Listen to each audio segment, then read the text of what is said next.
Alô, amigos e seguidores do canal, bem-vindos. Bem-vindos a este sábado Lovecraft, hoje 6 de setembro. Antes de mais nada, aqui Vitor Machado, do canal Vitor Man, Literatura Fantástica e de Terror. Bem-vindos a todos, aos novos e aos antigos, a esses saudações, obrigado pelo apoio que vocês vêm dando. Aos novos, não se esqueçam de seguir o canal, marcar sininho e todo aquele ritual do YouTube. A gente agradece bastante. Vamos continuar aumentando aqui nossa comunidade. Vamos relembrar aqui o esquema do canal. Para quem não sabe, nós postamos sempre sábados, como hoje, e quartas-feiras.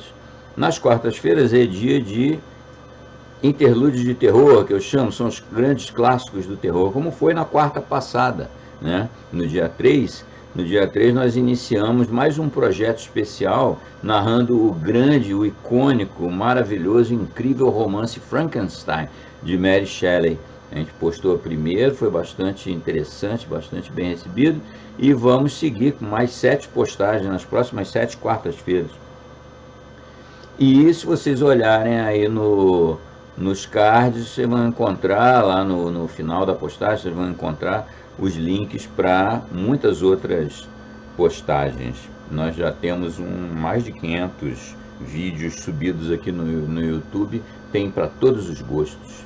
Bem, mas aos sábados, isso é quarta-feira, aos sábados a gente vem tocando o projeto Lovecraft. A gente começou pela obra solo dele, tá aqui o link, a gente narrou toda a obra do Lovecraft. Depois a gente entrou para o projeto 2.0, onde a gente narrou toda a obra que o Lovecraft participou da criação. Escreveu em conjunto com outros autores, ou ele revisou.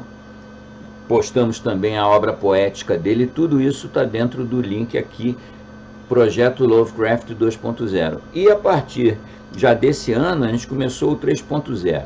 O que é o 3.0? Projeto Lovecraft 3.0, ele está focado, isso foi resultado de uma enquete entre a galera aqui da comunidade, ele é focado no mito Cthulhu, aquelas obras ambientadas ou que se fazem referência a todo aquele ambiente incrível construído pelo Lovecraft ao longo dos anos. Todos aqueles grandes antigos, o ambiente em si e tal. Só que tem que a gente escolheu fazer uma alternância dentro da alternância. A gente, todo sábado, é Projeto Lovecraft 3.0, é mito Cthulhu, porém a gente vai alternando o mito clássico, como foi na semana passada, né? No sábado passado, narramos A Ilha da Magia Negra, do Hugh B. Cave, um clássico pulp, lá de 1934, representando o mito Cthulhu clássico, o original, da época que o Lovecraft ainda era vivo. E a gente então alterna para o que se costuma chamar na literatura de novo mito Cthulhu. Esse novo mito Cthulhu é um revival dessas obras com esse ambiente, com essas referências que o Lovecraft construiu. Esse novo mito Cthulhu, a gente narrou já várias obras do grande Ramsey Campbell, considerado o Lovecraft britânico, né? Tem feito muito sucesso aqui no canal. No sábado retrasado, nós narramos uma outra obra do Lin Carter. Também é um novo mito Cthulhu, é um autor mais moderno também, como Campbell, representando esse mito Cthulhu, uma versão um pouco mais moderna. Hoje a gente volta ainda dentro do novo mito Cthulhu, hoje é dia de novo mito Cthulhu, né? Mas eu resolvi voltar ao Campbell. O Campbell é um pequeno universo em si próprio, a obra dele, né? Ele é um autor muito importante, ele é provavelmente o mais importante dos autores do novo mito Cthulhu, mas ele tem naturalmente, né, uma evolução na carreira dele.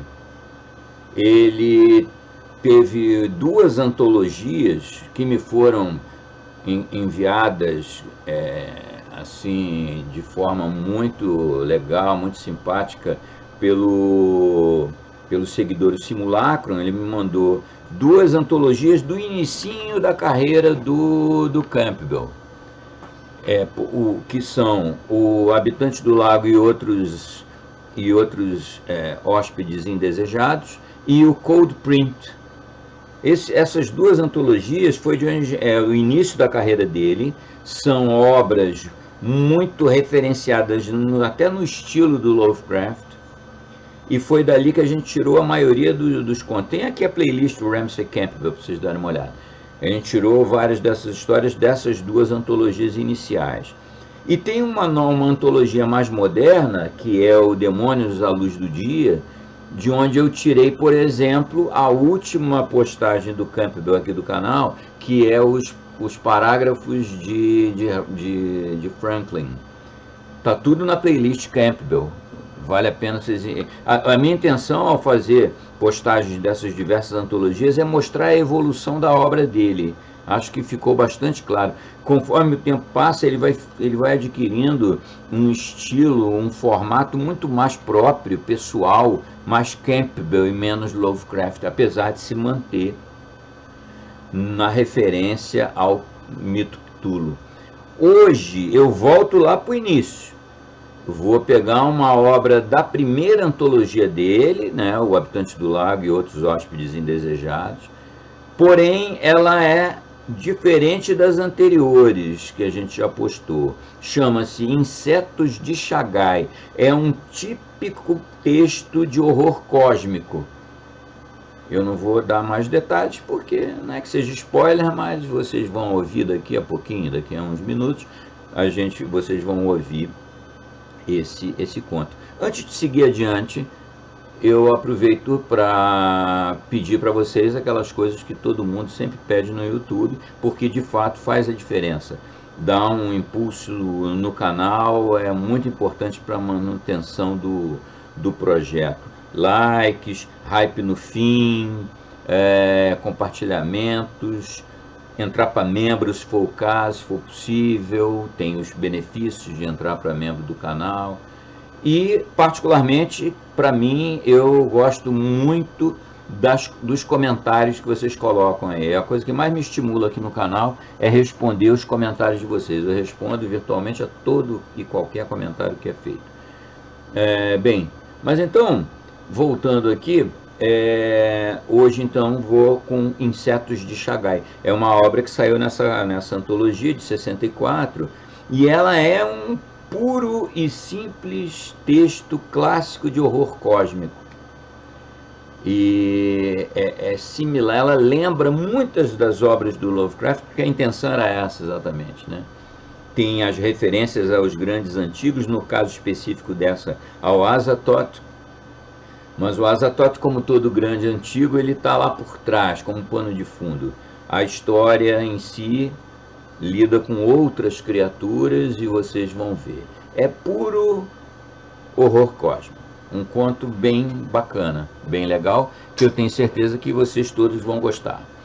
É isso aí por hoje. Vamos de Ramsey Campbell de novo, um neo-queridinho do canal. Veio se juntar ao Clark Ashton, ao Howard e ao próprio Lovecraft, né? É um dos autores mais aclamados aqui na nossa comunidade. Mas é isso aí. Não se esqueçam de marcar na agenda quarta que vem continuação do Frankenstein. Quem não começou a assistir e perdeu o primeiro, vamos para o segundo já. Está aqui o link da primeira postagem para vocês não perderem a sequência. É imperdível.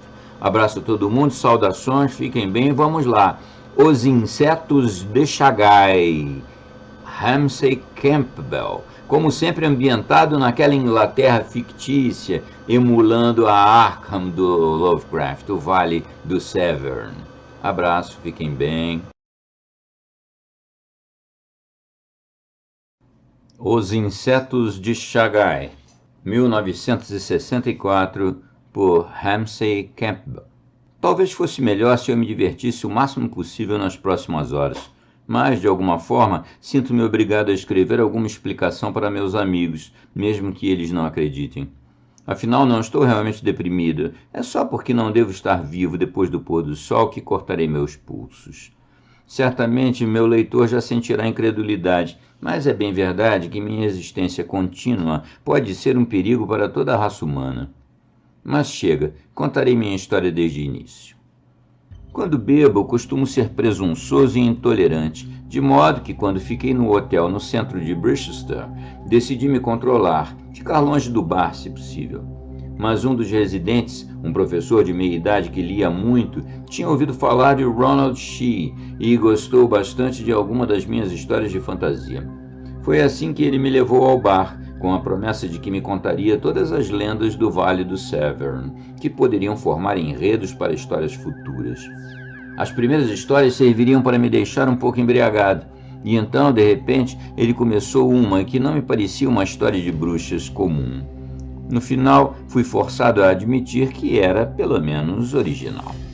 Na floresta em direção a Goatswood, começou meu informante, as árvores ficam muito densas em direção ao centro. Claro que não muitas pessoas vão lá. Há muitas histórias sobre Goatswood para atrair forasteiros, mas há uma clareira no meio da floresta. Dizem que foi aberta pelos romanos para um templo de algum deus lá deles. Acho que a Magna Mater, mas eu não sei disso. De qualquer forma, em algum momento do século XVII, o que deve ter sido um meteoro caiu na clareira certa noite. Houve alguns acontecimentos bastante peculiares mais cedo naquela noite. Arcos de luz no céu e a lua ficou vermelha, de acordo com os livros que vi. A queda deste meteorito foi ouvida a quilômetros de distância, mas ninguém foi investigar. Houve tentativas de reunir um grupo de busca em Bristol Campsite, mas isso fracassou.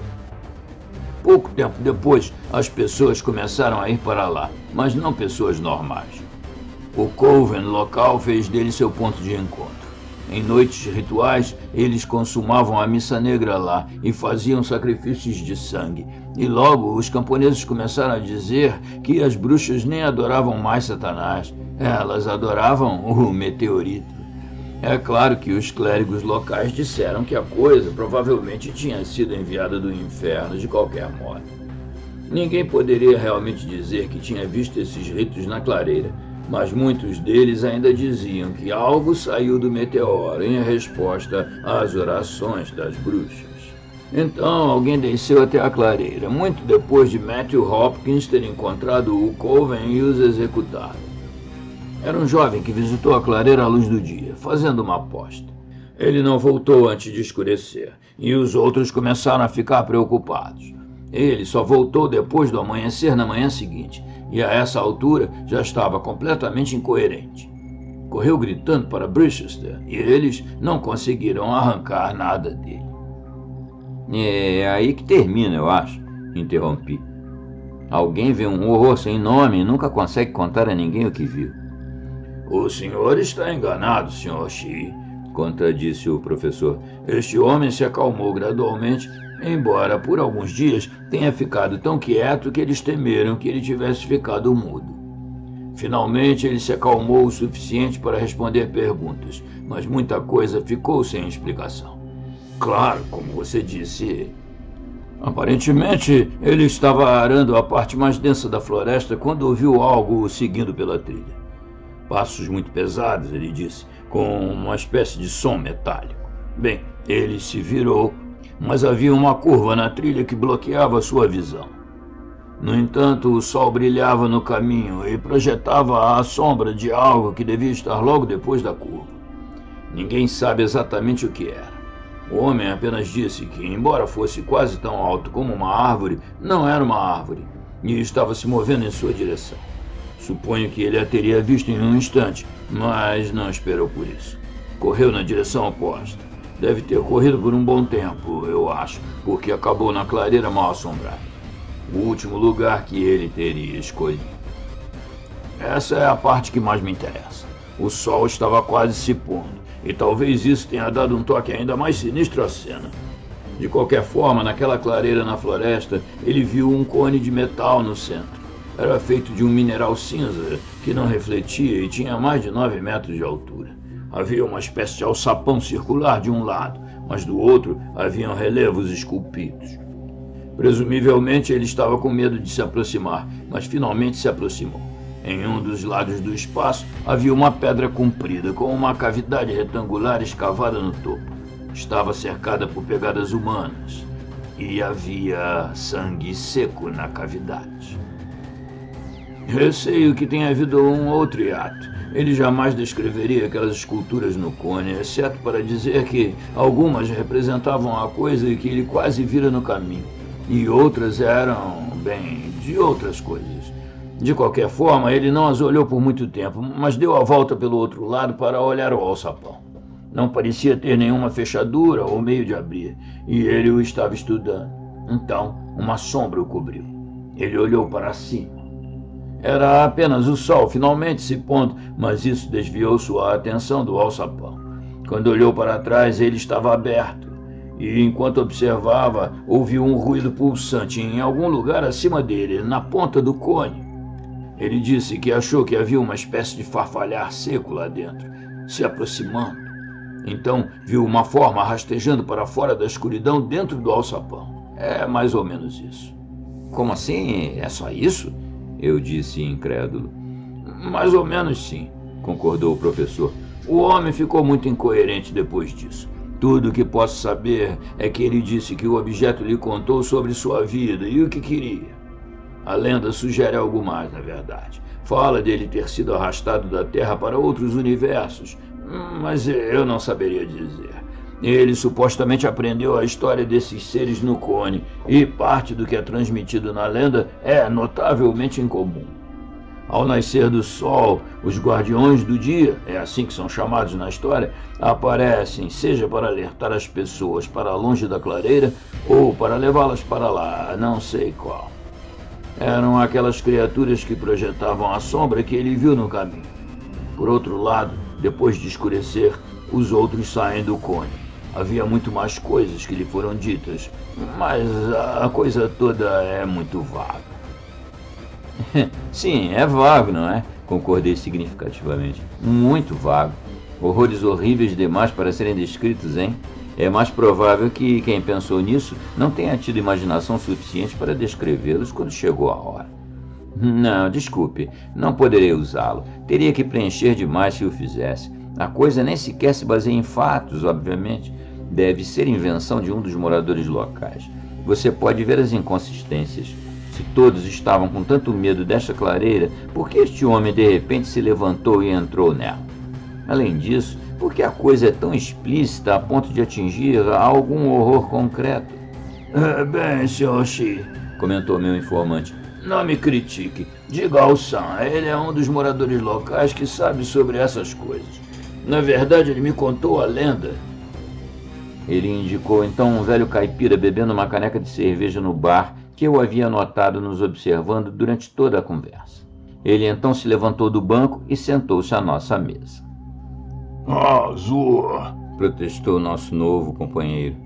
Você não quer zombar de histórias como as que se contam por aqui. Eu, como você estava ouvindo, ri do que lhe disseram. Ele não acreditava em fantasmas nem em demônios, mas isso foi antes de ir para a floresta. E não posso lhe contar mais sobre o que ele aprendeu com essa coisa no cone, porque eles sabiam e mantiveram silêncio sobre isso.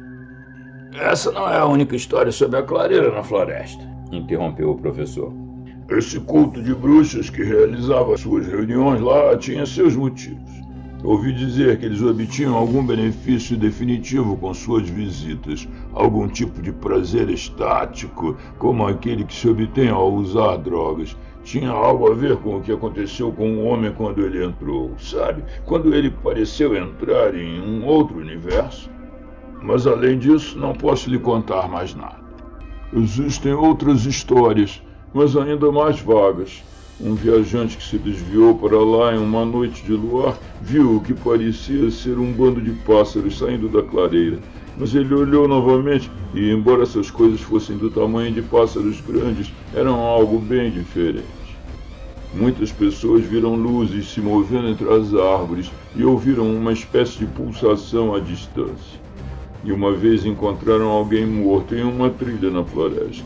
Era um homem velho, então não era muito surpreendente que tivesse morrido de insuficiência cardíaca.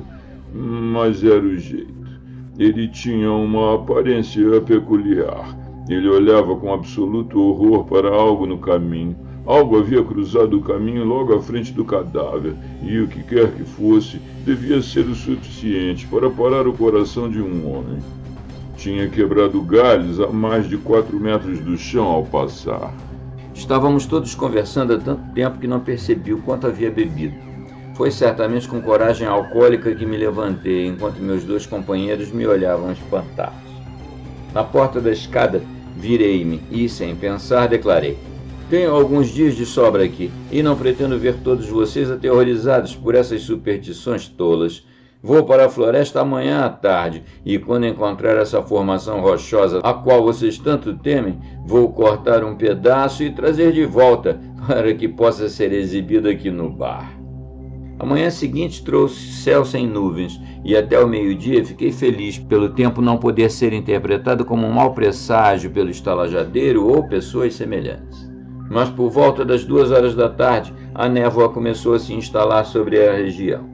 E por volta das 2h30, o sol já havia assumido a aparência de um globo suspenso de metal aquecido. Eu deveria partir às 3 horas, pois, caso contrário, não chegaria à clareira antes do anoitecer. Não poderia desistir do meu propósito traçado sem parecer tolo aos que ouviram minha vanglória. Eles certamente pensariam que qualquer argumento de que a névoa tornaria meu progresso perigoso era apenas uma desculpa. Então decidi me aprofundar um pouco na floresta e depois retornar com a história de que não conseguira encontrar a clareira. Quando cheguei à floresta, depois de dirigir o mais rápido que pude em meu carro esportivo, o sol havia se tornado apenas um brilho circular e lúgubre na névoa amorfa que se espalhava. As árvores úmidas e descascadas se estendiam em colunatas vagas ao longe, em ambos os lados de uma estrada esburacada. No entanto, o professor me instruiu explicitamente e, sem muita hesitação, entrei na floresta entre 2 árvores gotejantes. Havia um caminho entre os arcos tortuosos, embora não fosse bem definido. Em pouco tempo, a atmosfera opressiva do túnel, distorcida pelas paredes de névoa, combinava-se com os sons desconhecidos que, ocasionalmente, se infiltravam no silêncio ressonante, produzindo uma perturbadora sensação de expectativa reverente. O que eu esperava eu não poderia ter dito, mas minha mente estava cheia de indícios de algum acontecimento iminente de terrível significado. Meus olhos estavam cansados pelos meus esforços para perfurar a parede monótona à minha frente. Não demorou muito para que essa convicção persistente se tornasse insuportável, e eu disse a mim mesmo que era hora de retornar à estalagem com minha desculpa preparada, antes que escurecesse. O caminho não tinha outros que o encontrassem, de modo que eu podia facilmente refazer minha jornada, mesmo através da névoa. Foi então que me virei para voltar pelo caminho e parei indeciso. Eu quase havia colidido, pensei, com uma árvore cinza metálico. Pequena em comparação com a média da floresta, essa árvore tinha cerca de 5 metros de altura, com galhos cilíndricos muito grossos. Então notei que o tronco se dividia em 2 cilindros perto do chão, e as extremidades inferiores desses cilindros se dividiam em 6 extensões circulares planas.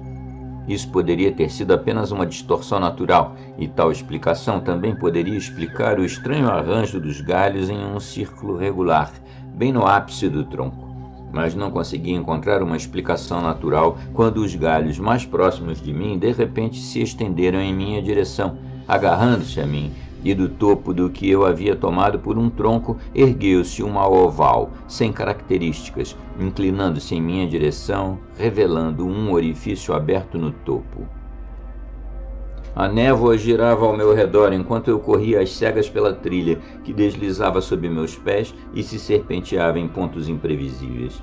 Visualizei aquele ser gigante amontoando-se em perseguição pela floresta, seus tentáculos acenando em antecipação, a boca no topo daquela cabeça sem características abrindo-se avidamente. O silêncio da floresta me enervou. Talvez a monstruosidade não estivesse me perseguindo, e nesse caso deveria haver um destino ainda pior pela frente. Quantas dessas coisas poderiam habitar a floresta? O que quer que fossem, certamente não poderiam ser espécies reconhecidas. Como eu poderia ver se estavam esperando em uma emboscada silenciosa? A névoa os camuflaria efetivamente, pois um borrão semelhante a um pilar poderia ser apenas mais uma árvore. O desespero tomou conta de minhas imaginações aterrorizadas e finalmente caí contra um carvalho cinzento e esperei qualquer terror que pudesse me atingir. A exaustão resultante da minha fuga frenética atenuou a ponta do medo, e logo parei de olhar horrorizado para cada som entre as árvores. Meus músculos doíam daquela perseguição louca, e o cansaço muscular logo se combinou com o cansaço que senti de repente, produzindo um sono agitado. Logo fui acordado por um sonho em que uma floresta como a que me cercava havia se transformado em um exército de titãs de crânios ovais, mas o sono durou o suficiente para me revigorar. No entanto, não me senti grato pelo resto. A névoa já estava quase se dissipando, e por isso eu podia ver que o sol estava quase se pondo. Eu precisava sair da floresta rapidamente. O sono não havia apagado a lembrança do que eu vira recentemente, e minha mente talvez não suportasse o esforço de ficar sozinho à noite, perto de tais delírios à espreita. Mas logo percebi que não sabia mais como sair daquele labirinto de terror, embora os arredores fossem facilmente visíveis. Se eu fosse na direção errada, só saberia disso quando escurecesse, quando todos os assombradores da floresta poderiam então se aproximar de mim. No entanto, era ainda mais óbvio que, como nenhuma concentração me mostraria o caminho, eu não deveria mais perder tempo em debates fúteis, mas seguir em uma direção, rezando para que ela me levasse para fora do pesadelo em que havia mergulhado. Uma vaga intuição sugeriu que o caminho à esquerda era minha rota original, e comecei a percorrê-lo apressadamente, tentando silenciar leves premonições. Não havia nenhum ponto de referência reconhecível perto da rota, embora uma ou duas vezes eu tenha pensado que um carvalho distorcido tinha um formato familiar. Mas considerando que a jornada para dentro havia sido apenas uma fuga aterrorizada, não era surpreendente que eu não me lembrasse de nada. Ocasionalmente o desespero me dominava, e eu tinha certeza de que os colossos sem rosto da floresta nunca me deixariam escapar. Mas eu evitava tais ideias sempre que possível. Logo minhas esperanças começaram a crescer. Certamente as árvores estavam começando a rarear e a vegetação a se tornar menos abundante. Como se eu estivesse então me aproximando da orla da floresta? E não seria cedo demais, pois da posição do sol, a noite não poderia estar a mais de um quarto de hora de distância. E não era meu carro que eu via ao longe entre as árvores? Certamente algo brilhava com um brilho metálico fosco bem onde a trilha parecia terminar, embora eu ainda não conseguisse distinguir nenhum detalhe. Corri em direção ao brilho furtivo na estrada e cheguei à clareira que eu havia tomado por uma estrada. O cone metálico de 9 metros de altura que se erguia na clareira refletia a luz apenas porque estava coberto de umidade, pois era feito de um mineral fosco, corroído e marcado por tensões inimagináveis. Eu ainda não conseguia ver o lado esculpido do cone, e o que estava à minha frente estava descoberto, exceto por uma saliência circular, certamente o alçapão da lenda. Mas, embora aquelas esculturas profanas não estivessem visíveis naquele momento, o que eu podia ver na clareira rejeitada era bastante perturbador. Havia uma pedra aproximadamente retangular no lado oposto, cuja superfície superior estava escavada e com manchas escuras. E as manchas pareciam mais recentes do que se poderia explicar de forma saudável, embora eu não tenha me aproximado para verificar a terrível ideia que me ocorreu. Nenhuma marca de pés, nem de qualquer outra coisa apareceu na terra lamacenta. Que tipo de pegadas artificiais eu esperava, eu não sei, mas sua ausência não me tranquilizou. Eu sabia que alguma espécie de ser se escondia ali, na clareira assombrada, e que ser não deixou marcas ao passar. Embora meu medo fosse grande ao chegar ao lugar escondido na floresta, minha curiosidade, combinada com um certo fatalismo, impeliu-me a examinar o cone. Afinal, logo seria noite, muito antes de eu encontrar o caminho para a orla da floresta. Era inútil fugir dos seres da floresta enquanto eles aguardavam minha tentativa de fuga. Nos poucos minutos que me restavam, determinei-me a ver o que estava esculpido no lado oposto do cone, e assim circulei o objeto, notando um leve farfalhar seco que vinha de algum lugar na clareira. Imediatamente após ver as imagens na extensão cinzenta e esburacada, lamentei meu desejo de vê-las. Posso descrevê-las e as ações que estavam registradas nelas, das quais tirei conclusões que foram terrivelmente confirmadas logo após. Mas nenhuma dessas descrições pode transmitir a pura anormalidade e estranheza dessas representações, pois a mente humana não consegue imaginar o cosmicamente antinatural, até que evidências concretas lhe sejam apresentadas de forma inegável. Havia 5 raças distintas de entidades retratadas nos relevos. Uma espécie de inseto aparecia com mais frequência. Um inseto com certas características alienígenas que o marcavam como não sendo deste planeta. Frequentemente, esses seres manipulavam peculiares dispositivos cilíndricos que pareciam projetar um fino raio de luz, desintegrando tudo o que estivesse em seu caminho. Outro instrumento, um cristal em forma de caixa que emitia um campo cintilante em forma de pétala, era usado para subjugar as contrapartes daquele ser oval sem rosto, que aparentemente eram uma raça de trabalhadores escravizados, usados para realizar tarefas que exigiam força para as espécies de insetos que eram relativamente fracas. Essas não eram as únicas criaturas retratadas na superfície do cone. Mas de que adianta descrevê-las neste momento? Foi logo depois que vi tais seres em seu ambiente natural, e tal experiência era infinitamente pior do que ver uma mera representação de pesadelo. Basta dizer que as esculturas eram tão rudimentares a ponto de encobrir os detalhes mais hediondos dos objetos, pois mais detalhes haviam sido usados na reprodução do ambiente.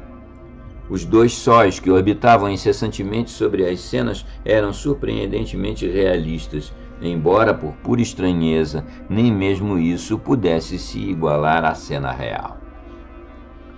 Os pilares arranhando o céu e as cúpulas perturbadoramente moldadas das cidades, frequentemente assomando à distância, não eram mostradas de dentro. Nem o horror absoluto do interior do cone jamais foi retratado. Nesse momento percebi que estava se tornando cada vez mais difícil ver as figuras no cone e me assustei ao perceber que o sol havia se posto sobre minha contemplação absorta. A clareira havia se tornado terrivelmente silenciosa, enfatizando o som de farfalhar que ainda emanava de algum lugar próximo. Aquele som seco parecia vir de cima, e de repente me ocorreu que era o barulho de algo descendo dentro do cone. Abruptamente cessou, e eu me contraí, esperando pela coisa que apareceria ao redor do metal curvo a qualquer momento. Que fosse algo que figurava nas cenas gravadas naquele metal, eu não duvidava. Provavelmente alguém da onipotente raça semi-inseto. Mas que detalhes disso poderiam me atingir antes que a coisa caísse sobre mim? E foi naquele momento que ouvi um som metálico do lado oposto, o som da abertura do alçapão circular. Aquele ruído surdo do alçapão esburacado além da minha linha de visão ecoou por um longo tempo, mas quando cessou, nada havia aparecido ao redor da curva do cone. Tudo o que se ouvia era o farfalhar do morador invisível, agora misturado a um arrastar de pés que se aproximava constantemente. Por fim, uma forma apareceu, batendo suas asas coriáceas acima do sol. A coisa que voou zumbindo em minha direção foi seguida por uma série de outras, asas batendo no ar a uma velocidade incrível. Mesmo voando tão rápido, eu pude, com a percepção aumentada do terror, distinguir muito mais detalhes do que desejava. Aqueles enormes olhos sem pálpebras que me fitavam com ódio, os tentáculos articulados que pareciam se retorcer da cabeça em ritmos cósmicos, as 10 pernas cobertas por tentáculos negros e brilhantes e dobradas na parte inferior pálida do corpo, e as asas semicirculares estriadas, cobertas por escamas triangulares. Tudo isso não consegue transmitir o horror dilacerante da forma que se lançara contra mim. Vi as 3 bocas da criatura se moverem úmidas, e então ela veio até mim. Pensei que de alguma forma ela tivesse conseguido voar sobre mim, embora o rosto horrivelmente achatado tivesse sido pressionado contra o meu em um momento antes. Pois não senti nenhum impacto, mas quando me virei para olhar para trás, não havia sinal da criatura inseto e a paisagem estava vazia. Os outros do cone não tentaram me atacar, mas voaram sobre as árvores. Com a mente em um caos de especulações, observei-os em seu voo, tentando descobrir para onde seu companheiro havia ido. No momento seguinte, toda a paisagem pareceu ondular e derreter, como se as lentes dos meus olhos tivessem se torcido em uma distorção agonizante. Então eu senti a coisa que estava distorcendo meus impulsos a tal ponto, a coisa que de alguma forma hedionda havia se tornado um parasita, a coisa que no momento em que voou em minha direção havia entrado em meu corpo e estava rastejando em meu cérebro. Agora, ao relembrar minha primeira sensação de algo se esgueirando pelos corredores do meu cérebro com um grau ligeiramente maior de objetividade, só posso supor que o ser não pode ter sido estritamente material, construído de alguma matéria estranha que permitia que seus átomos existissem em confluência com os do meu corpo.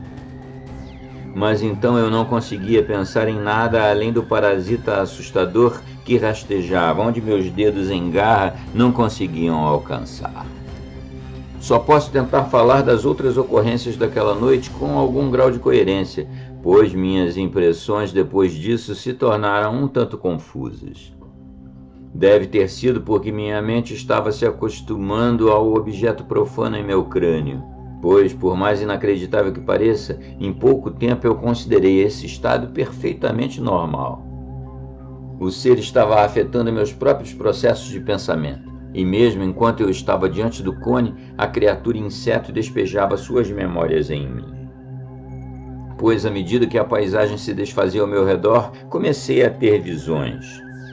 Eu parecia flutuar sobre cenas como as de um sonho de haxixe, em um corpo como o do horror do cone.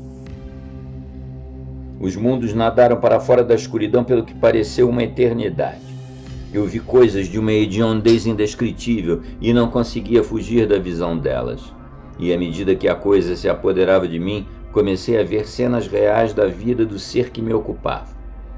Havia um lugar de névoas verdes por onde eu me agitava, sobre uma superfície ilimitada de água turbulenta. Em certo ponto, as névoas começaram a se dissipar e eu me elevei através delas, a película verde atenuada ondulando ao meu redor. Ao longe, um cilindro longo e vago projetava-se em direção ao céu invisível e, ao me aproximar, vi que era um pilar de pedra, projetando-se da água ondulante, coberto de plantas duras semelhantes a conchas e com projeções de formas curiosas em cada lado a intervalos regulares. Parecia não haver razão para o terror que fervilhava em mim ao ver aquele pilar, mas voei propositalmente ao redor do objeto à distância. Quando a névoa começou a escondê-lo novamente, vi uma enorme mão coriácea com longos dedos sem ossos estender-se para fora da água, seguida por um braço multiarticulado. Vi os músculos daquele braço se tensionarem, como se o que quer que o possuísse estivesse se preparando para emergir do mar. Virei-me e voei para a névoa, pois não queria ver o que apareceria acima da superfície. A cena se fundiu em outra. Rastejei por uma trilha que serpenteava entre rochas translúcidas, semelhantes a diamantes. A trilha entrava em um vale, no fundo do qual se estendia uma estranha construção negra, inexplicavelmente luminosa sob o céu noturno púrpura daquele planeta distante. O edifício não tinha uma arquitetura reconhecível, com seu telhado delirantemente inclinado e torres multifacetadas, e eu não sabia por que me aproximava dele tão propositalmente. Minhas garras bateram ruidosamente na superfície rochosa que se tornou um pavimento de ladrilhos pretos, diante da entrada escancarada do edifício de ébano, e entrei. Muitas passagens se curvaram antes que eu alcançasse aquilo que buscava. Aquilo que era considerado tão poderoso em Shagai, e eu não gostei do que pendia do teto em cantos sombrios, mas finalmente cheguei à câmara sem janelas em uma alta torre negra. Peguei o pedaço de metal de formato estranho de onde estava, sobre uma laje central, e me virei para sair da câmara. Então uma porta na parede oposta se abriu com estrondo, e me lembrei da lenda sussurrada sobre o guardião desta arma de uma raça perdida. Mas eu sabia como usar o poder máximo da arma e, através dela, concentrei ondas mentais para explodir a coisa peluda de muitas pernas que saiu correndo pela porta aberta, com suas cabeças abominavelmente encolhidas, balançando em pescoços peludos e magros.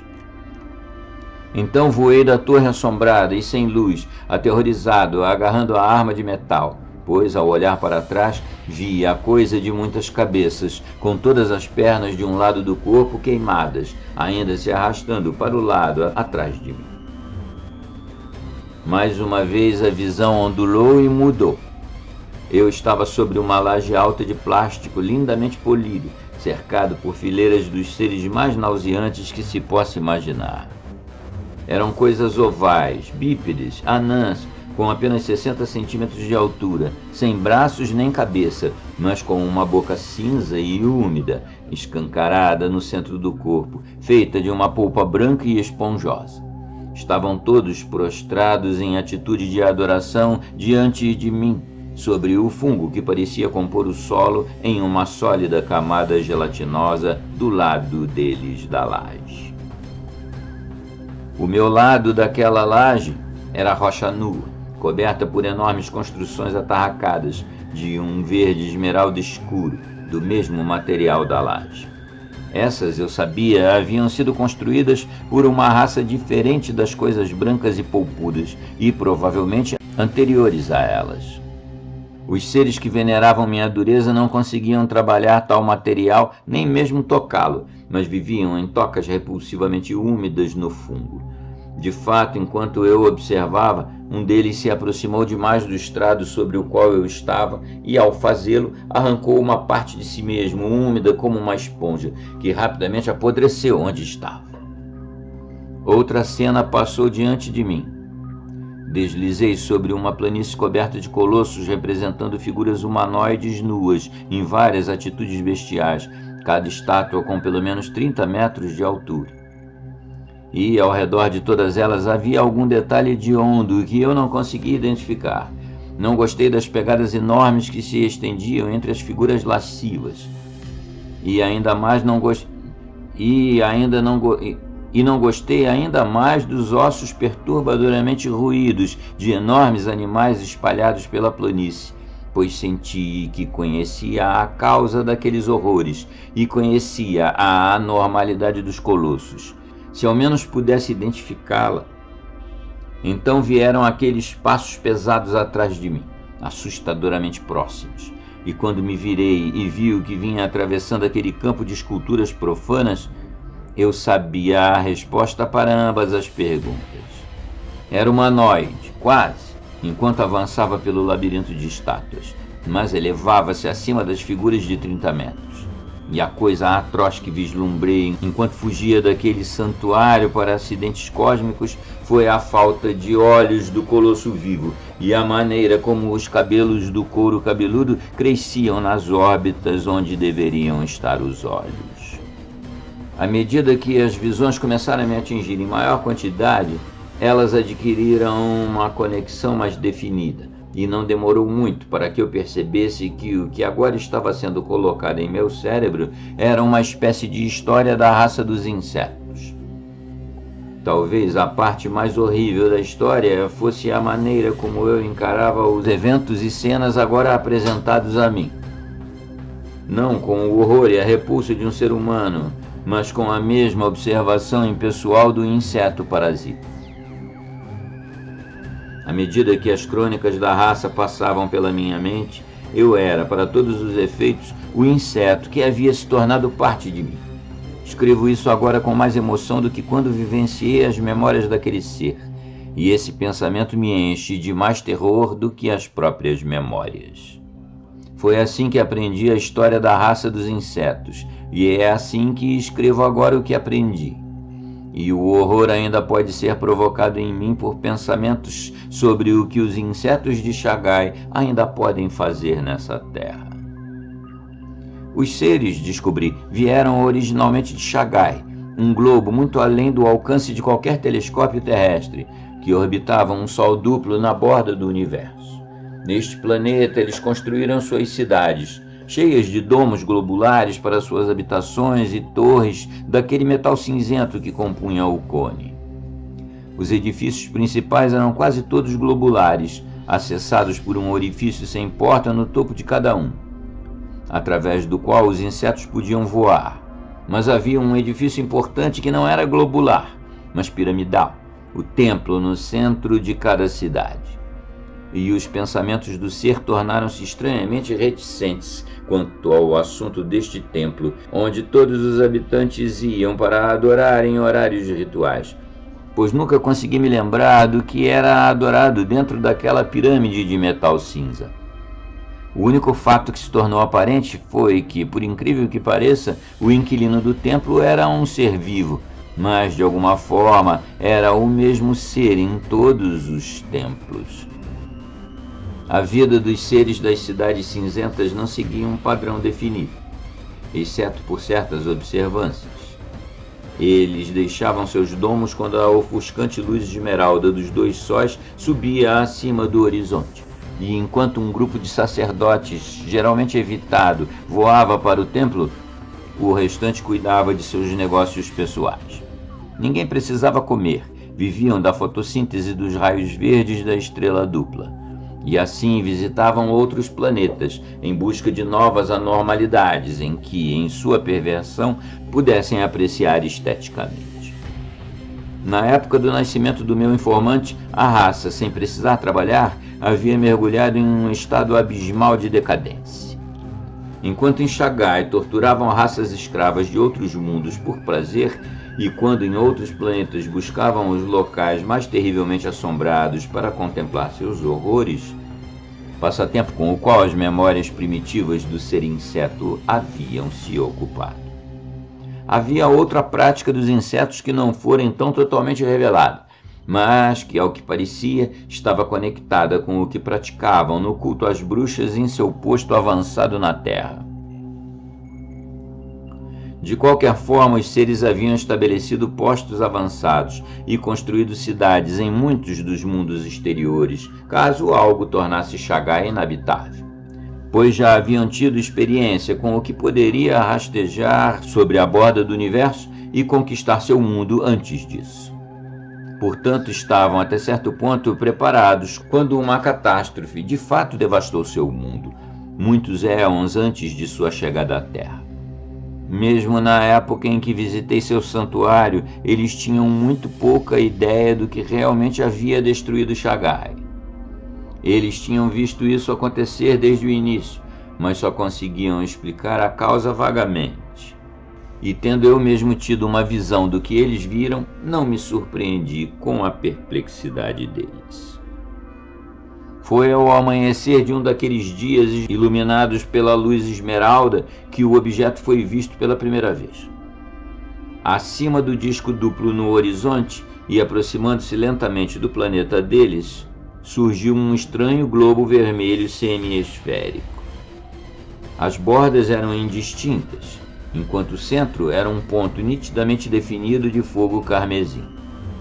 Naquele momento, a aproximação da esfera era tão imperceptível que poucos habitantes da cidade a notaram. Mas ao terceiro amanhecer, o objeto estava muito mais próximo, de modo que os cientistas da raça começaram a estudá-lo.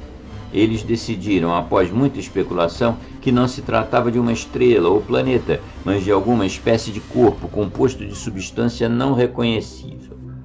O espectro era completamente desconhecido, e a substância devia ter vindo de uma região onde as condições eram diferentes daquelas em qualquer lugar desse universo. Devido à imprecisão de sua identidade, eles estavam incertos sobre seus prováveis efeitos em seu planeta, pois o corpo estava indo diretamente para Shagai e deveria alcançá-lo antes que os sóis se pusessem 3 vezes mais. No terceiro dia, o globo era um enorme brilho vermelho no céu, obscurecendo os sóis verdes e iluminando tudo com uma chama carmesim. Mas nenhum calor emanava dele, e nenhuma outra evidência de sua existência encontrou os insetos além da luz vermelho-sangue. Eles estavam inquietos, pois a esfera ameaçadora nos céus era muito perturbadora, e, portanto, muitos deles visitavam o templo triangular com frequência para cultos particulares. O ser em meu corpo fora um desses visitantes frequentes, e devia sua vida a estar no templo quando o cataclismo aconteceu. Ele havia entrado sob o portal em arco, onde uma lâmina de mineral translúcido, semelhante a uma ponte levadiça, cairia diante de qualquer ameaça externa para proteger o morador lá dentro. Ao se preparar para deixar o templo após o ato que deveria praticar diante do inquilino da pirâmide, o inseto viu um clarão carmesim prolongado no céu, aproximando-se rapidamente do solo, enquanto ao mesmo tempo o escudo protetor desabava na entrada do templo. Os cerca de 40 outros seres, que também estavam em adoração, se apressaram para observar através do escudo o que acontecia na cidade lá fora. À medida que o brilho vermelho se apagava lentamente, os prédios tornaram-se visíveis novamente, assim como os seres nas ruas. As criaturas e os prédios haviam mudado de alguma forma durante o cataclismo, pois brilhavam com a mesma luz carmesim, fluindo de dentro de cada um. E a luz se tornava cada vez mais brilhante, mudando de vermelho, laranja, amarelo ofuscante para branco, enquanto os seres insetos se contorciam e se arranhavam em agonia impotente. Foi a maneira como o templo era fortificado que salvou aqueles que estavam lá dentro. A radiação do globo em explosão foi impedida de afetá-los por tempo suficiente para que pudessem usar certos poderes. Por algum método obscuro de teletransporte, transportaram todo o templo consigo mesmos para o planeta mais próximo, onde possuíam uma colônia. O mundo dos seres cilíndricos sem rosto, chamado Xicótl por seus habitantes. À medida que o mundo devastado de Shagai desaparecia de fora do escudo, a criatura inseto viu os edifícios cambalearem e os habitantes explodirem em uma incandescência momentânea. E seu último vislumbre foi dos globos de luz que agora eram tudo o que restava dos senhores de Shagai, enquanto afundavam para preencher o solo com radiação carmesim. Ao chegarem a Xicótl, os insetos convocaram o restante de sua raça, vindos de outras colônias planetárias, para se juntarem a eles.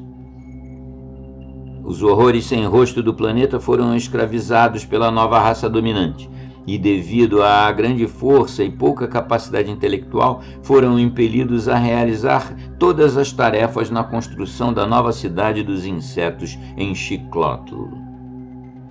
Esses seres subjugados por um dos instrumentos dos insetos para concentrar o poder mental e promover impulsos nervosos desagradáveis eram naturalmente carnívoros e, se não fossem escravizados dessa forma, poderiam ter comido qualquer inseto que se movesse lentamente.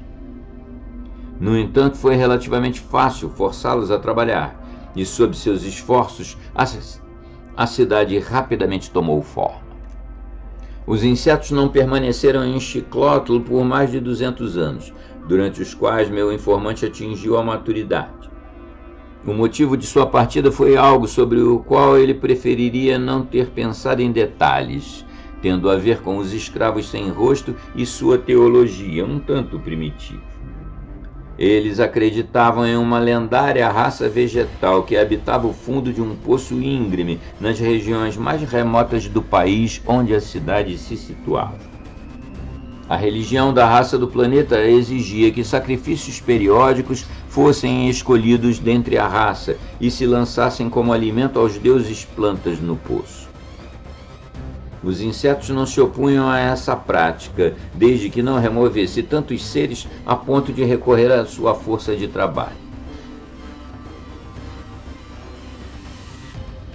Pelo menos não até que um grupo de insetos seguisse um dos sacrifícios até o poço.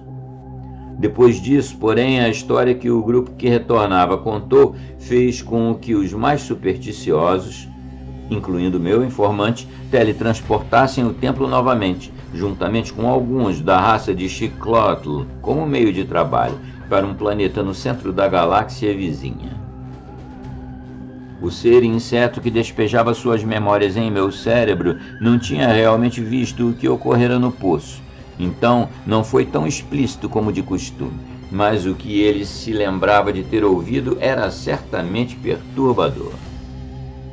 O grupo que retornava vira a criatura sem rosto saltar da borda do poço e cair em direção à escuridão abismal das regiões inferiores. Então ouviu-se um espirrar naquela escuridão, e uma enorme flor roxa e úmida brotou dela, suas pétalas abrindo e fechando famintas. Mas a maior anormalidade da coisa que espirrou para fora do poço eram seus tentáculos verdes, com multidões de dedos de beleza profana que ela segurava ansiosamente em direção ao ponto de onde os sacrifícios se lançavam.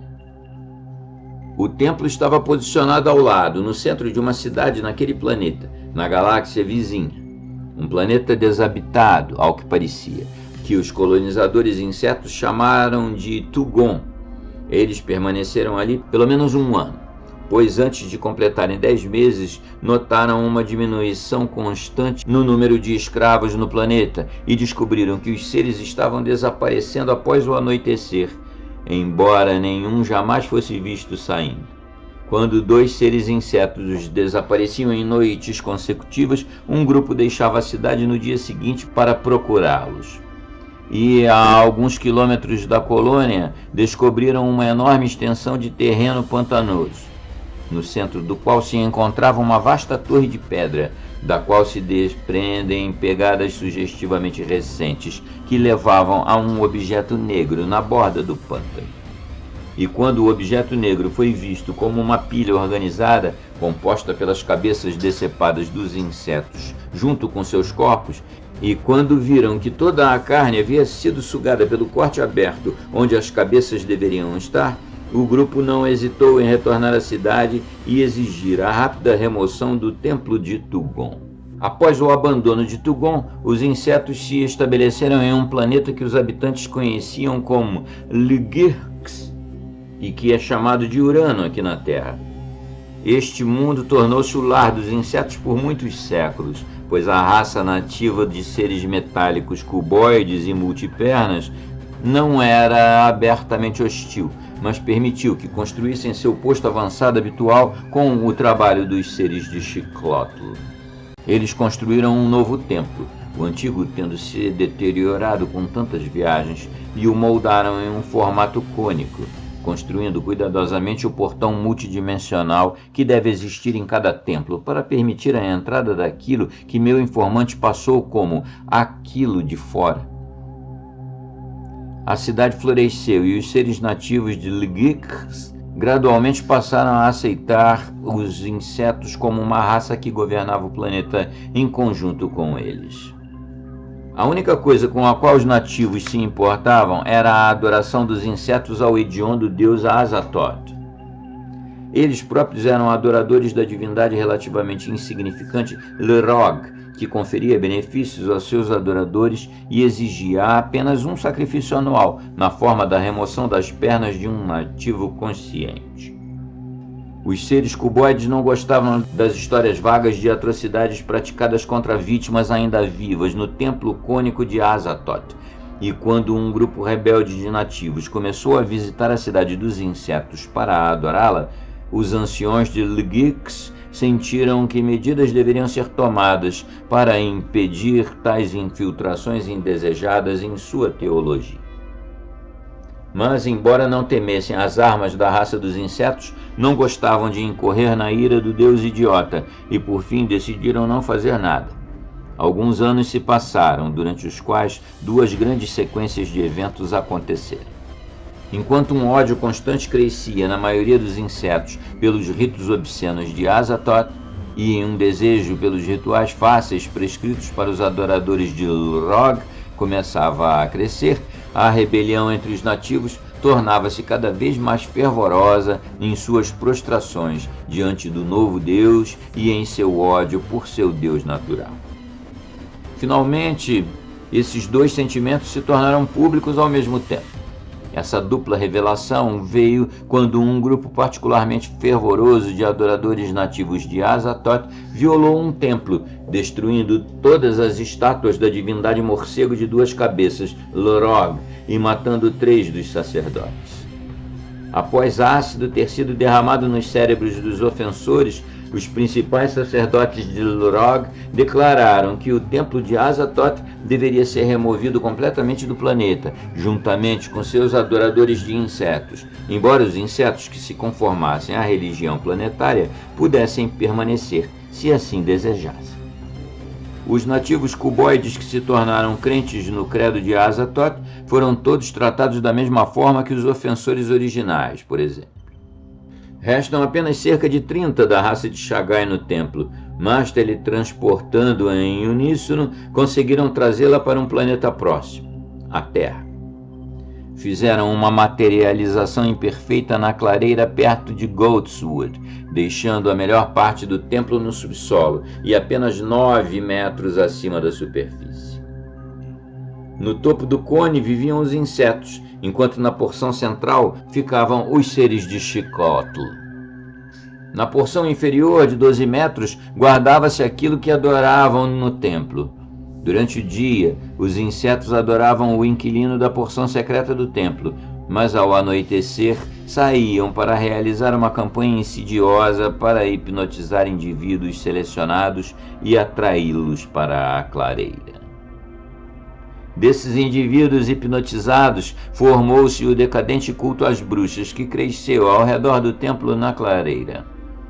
Os membros do Coven não visitavam a clareira apenas para adorar e sacrificar pessoas no altar ali.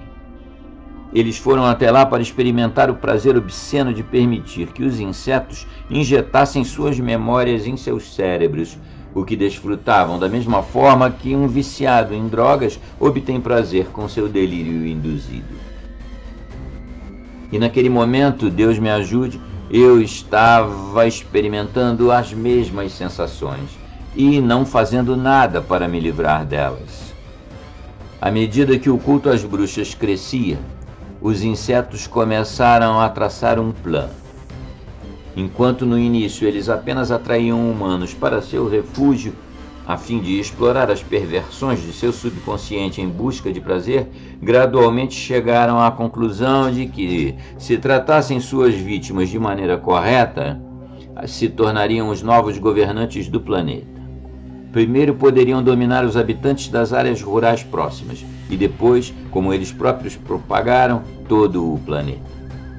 Os humanos poderiam ser destruídos completamente ou retidos como força de trabalho subsidiária, enquanto a recém-revelada raça dos insetos construiria cidades e templos, e finalmente, talvez, o enorme portal multidimensional, que sozinho permitiria que Azathoth entrasse neste universo em sua forma original. Assim, o propósito final do culto foi moldado. A perseguição ao Coven local por bruxaria e a execução de todos os seus membros foram um duro golpe. Pior ainda, espalhou-se a notícia de que a clareira estava ligada de forma profana a essa bruxaria, de modo que aqueles que viviam nas proximidades rapidamente se mudaram para um ambiente mais saudável. os insetos teriam conseguido se teletransportar, não fosse por algum componente da atmosfera que o impedia. O mesmo obstáculo inaceitável impossibilitava os seres de voar grandes distâncias. Portanto, recusaram-se, usando os seres de Xiclótl, que, por guardarem a clareira à luz do dia enquanto os insetos a adoravam, chamavam de equivalente em sua língua aos guardiões do dia, para expulsar os desavisados da floresta para a clareira. Os poucos que conseguiram atrair para o cone tentaram usá-lo como base para o novo culto, que planejaram provisoriamente, mas sem sucesso. Aquele jovem, cuja visita à clareira, segundo a lenda, fora a primeira em muitos anos, e fora um sujeito tão relutante que as tentativas de forçá-lo à submissão levaram apenas à sua completa insanidade. Após sua visita, a única pessoa realmente dominada por um dos insetos parasitas fui eu. E assim a história dos insetos de Chagai foi trazida ao presente. Por um instante me perguntei quais memórias o ser em meu crânio deixaria fluir em meu cérebro, mas quase imediatamente depois soube o que veria em seguida. O inseto decidira fazer a revelação suprema. Iria revelar uma de suas memórias ocultas de uma visita às regiões inferiores do tempo. Imediatamente a criatura estava na ponta do cone, deitada sobre uma placa de metal cinza em seus aposentos. Estava despertando naquele momento, sentindo o nascer do sol lá fora, e então estendeu as pernas e saltou da placa com um estrondo em direção à porta de correr. Inseriu a ponta da perna em um dos buracos da porta e a deslizou para trás, virando-se para olhar a câmara semicircular vazia e a luz cintilante sobre a laje, colocada onde hipnotizaria o ocupante da laje, levando-o a um sono imediato. O inseto juntou-se à procissão ritual de seus companheiros, que se preparavam para descer as regiões mais baixas. Os que estavam à frente carregavam longas varas pontiagudas, daquele inevitável metal cinza, enquanto os demais seguravam partes do cadáver de um nativo de Xiclótl. As varas, ao que parecia, serviriam para afastar o inquilino secreto do templo, quando ele se mostrasse muito desejoso de sacrifício. A única vítima a ser oferecida seria o ser desmembrado e sem rosto, um membro da força de trabalho que havia enfraquecido demais para ser útil. Ajustando suas armas, os líderes da procissão seguiram pela passagem em espiral inclinada para baixo. A criatura, olhando fixamente para frente como prescrito, os seguiu, carregando um grupo de tentáculos decepados como oferenda. Eles percorreram o corredor cinzento, sem notar os baixos relevos vistos diariamente nas paredes, representando os habitantes de cavernas e ruínas em mundos distantes. Tampouco se voltaram ao passar pelas celas da força de trabalho Xiclótl, mesmo quando os seres nelas se chocaram contra as portas e estenderam seus tentáculos em fúria impotente ao sentirem as partes de seu companheiro escravo. Não se viraram quando passaram ruidosamente pela sala de souvenirs, onde guardavam o cadáver preservado e sem olhos de um espécime de cada raça a eles sujeito. A primeira parada em sua marcha ritual foi na porta esculpida do santuário interno do templo, sobre a qual certas representações olhavam de soslaio, diante da qual cada membro da procissão dobrava sua asa e se prostrava por um momento. Então a criatura em inseto mais à frente estendeu sua antena articulada e agarrou uma projeção na superfície da porta, hesitando por um instante ritual enquanto suas 3 bocas pronunciavam 3 palavras estranhas em uníssono, e então deslizou a porta para abri-la. O primeiro objeto que surgiu além do painel deslizante foi uma estátua atarracada de 6 metros, uma figura horrivelmente detalhada que não se assemelhava a nada remotamente humanoide. E a informação foi imediatamente injetada em meu cérebro de que esse objeto representava o deus Azatoth. Azatoth como ele havia sido antes de seu exílio no exterior. Mas os olhos do meu informante rapidamente se desviaram do colosso alienígena para a enorme porta atrás dele. Uma porta margeada por representações em miniatura de seres inseto. todos indicando algo além daquela porta. E os líderes pegaram suas armas pontiagudas e se aproximaram da última porta, seguidos pela procissão que olhava para a frente. Um dos líderes ergueu seu bastão em um gesto curioso, enquanto os outros se prostravam em um semicírculo diante da porta margeada, contorcendo suas antenas em ritmos coordenados e vagamente perturbadores. Então, quando o crescente prostrado se ergueu novamente, o outro líder estendeu seus tentáculos e agarrou uma projeção na porta. Sem hesitar, ele abriu o portal. Eu estava sozinho na clareira, deitado na grama úmida de orvalho diante do cônio. Não havia sinal de qualquer ser vivo na clareira além de mim, nem mesmo do ser que, eu tinha certeza, acabara de se retirar de meu cérebro. Toda a clareira estava exatamente como quando entrei, exceto por uma diferença importante. O sol ainda não havia nascido. Por isso significava que os habitantes do cônio ainda estariam ausentes, procurando vítimas, e significava que eu poderia entrar no templo desocupado e abrir aquela porta com moldura em cuja abertura a memória do inseto havia terminado. Se eu tivesse sido capaz de pensar sem impedimentos externos, teria imediatamente percebido que a memória havia terminado naquele ponto simplesmente como um método sutil de me atrair para o santuário subterrâneo. É menos provável que eu tivesse percebido que estava sendo instruído a fazer isso pelo ser que ainda habitava meu cérebro. Mas eu ainda me apegava à possibilidade de ter sonhado. Só havia uma maneira de descobrir. Eu precisava entrar no cone e ver o que havia atrás daquela última porta. Então segui em direção à entrada circular na parede cinzenta do cone. Além da passagem de 30 centímetros dentro do alçapão, um corredor de metal diagonalmente inclinado subia e descia. Para cima, imaginei, ficavam os aposentos semicirculares dos seres inseto, onde eu não desejava ir. Para baixo ficava o templo propriamente dito. Comecei a descer, fazendo o possível para evitar olhar para os baixos relevos anormais que cobriam as paredes.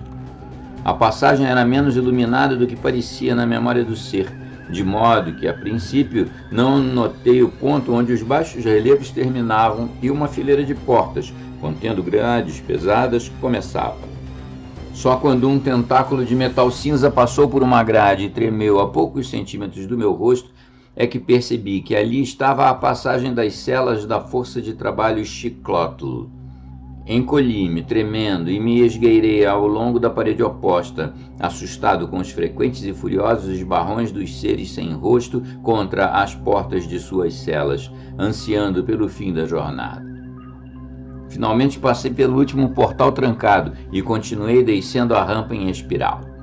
A lembrança das imagens injetadas da criatura inseto já estava se apagando, de modo que mal conseguia explicar a premonição que senti um pouco mais adiante. Engoli em seco, chocado, ao fazer uma curva e ver uma figura sem olhos, de pé, com braços ossudos estendidos, ainda mais hedionda, porque, embora o cadáver fosse humano, havia 3 braços estendidos. A postura inabalável da criatura me deu coragem para me aproximar, pois de repente me lembrei da visão da sala onde os insetos guardavam espécimes preservados de seus objetos. Não pensei em qual esfera havia gerado esse objeto. Nem me detive a olhar para o cadáver, mas passei rapidamente entre os outros.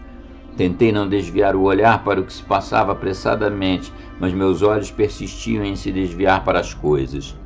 Uma nadadeira de sapo presa a um braço com gavinhas em um lugar, uma boca insanamente posicionada em outro, de modo que fiquei muito aliviado em sair daquela sala. Quando cheguei à porta do templo e vi que ela estava aberta, hesitei, expectante. Olhando apenas uma vez para as cabeças de metal que se esgueiravam, todas unidas em um só corpo, sobre o portal aberto, entrei. Parei de repente, pois a lembrança daquela enorme imagem de Azathoth havia se apagado. Não a observei por muito tempo. Eu só teria visto detalhes piores a cada vislumbre, e a primeira visão já era ruim o suficiente. Não descreverei tudo sobre ela, mas basicamente consistia em uma concha bivalvular sustentada por muitos pares de pernas flexíveis. Da concha entreaberta erguiam-se vários cilindros articulados com apêndices poliposos nas pontas. E na escuridão dentro da concha, pensei ter visto um rosto horrível, bestial e sem boca, com olhos fundos e coberto por cabelos negros e brilhantes. Quase me virei e fugi do templo, pensando na porta que ficava além da estátua e especulando sobre como o deus idiota poderia se parecer agora. Mas eu havia chegado tão ileso e notando as hastes afiadas apoiadas na base do ídolo, não imaginei o que quer que estivesse além da porta pudesse me fazer mal. E assim, superando minha repulsa pelo que me olhava friamente acima, peguei uma das armas e me dirigi àquela porta. Ao alcançar a saliência no painel cinza deslizante, hesitei, pois ouvi um som curioso dentro da sala oculta, como um mar batendo em pilhas negras. Cessou imediatamente, mas por alguns minutos não consegui me obrigar a abrir a porta. De que forma a Azatoth se manifestaria? Não haveria alguma razão para que o ser fosse adorado apenas durante o dia, mas durante todo o tempo minha mão se movia em direção à projeção, quase como se outra vontade além da minha a estivesse guiando. De modo que quando ela abriu a porta do santuário, lutei para impedi-la. Mas a essa altura a porta já estava completamente aberta e eu estava ali, olhando para o que havia além. Uma longa passagem do onipresente metal cinza se estendia por cerca de 3 metros e em sua extremidade erguia-se à primeira vista uma parede lisa. Mas não totalmente lisa, pois um pouco acima havia uma porta triangular de metal com uma barra presa por suportes. A passagem estava deserta, mas de além da porta triangular vinha um som que eu já havia notado antes. Um som como um líquido escoando. Eu precisava saber o segredo do templo, então furtivamente me aproximei da porta e levantei a barra, que rangeu levemente. Não abri a porta, mas recuei pela passagem e fiquei na outra extremidade. O som da onda estava aumentando agora, como se algo do outro lado estivesse se aproximando. Então, o portal triangular começou a chacoalhar em sua moldura e, lentamente, moveu-se para fora em suas dobradiças. E quando vi aquele triângulo de metal se movendo com a pressão do outro lado, uma onda de terror me engolfou. Eu não queria ver o que havia do outro lado da porta, então me virei e bati a porta externa sem me dar tempo para pensar.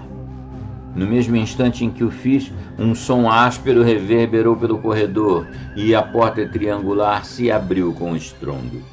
Pela fresta, enquanto batia a porta, vi algo escorrer para o corredor.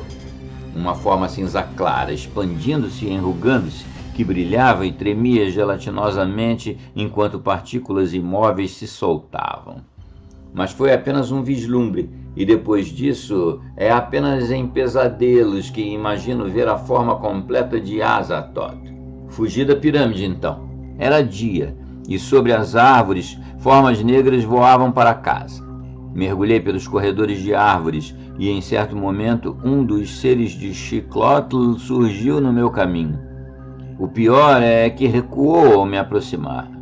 Embora alguns dos meus pertences tenham sido deixados no meu quarto, nunca mais voltei à estalagem em Brichester. E sem dúvida, ainda falam de mim lá como tendo morrido horrivelmente. Pensei que dessa forma poderia garantir que os insetos não me fariam mal. Mas na primeira noite após a experiência na clareira, senti novamente aquele formigamento em meu cérebro. Desde então, tenho me surpreendido frequentemente buscando pessoas crédulas o suficiente para serem atraídas para a clareira, mas sempre fui capaz de lutar contra tais impulsos.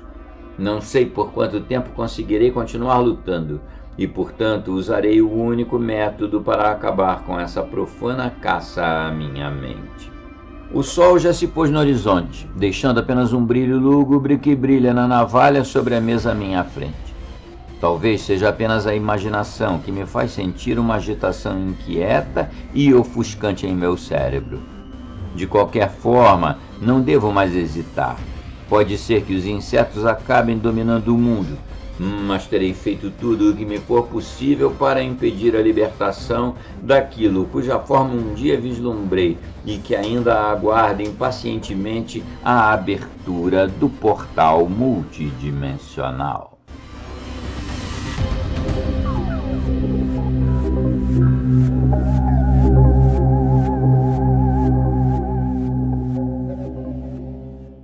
Bem, amigos, espero que tenham gostado. Temos aqui na página final da postagem umas sugestões de novos contos do Círculo Lovecraft, do Mito Cthulhu, e também os grandes clássicos do horror já narrados aqui no canal. E caso vocês tenham gostado muito, considerem a hipótese de ajudar o desenvolvimento do projeto aqui do canal, entrando para membros. Um abraço, até mais.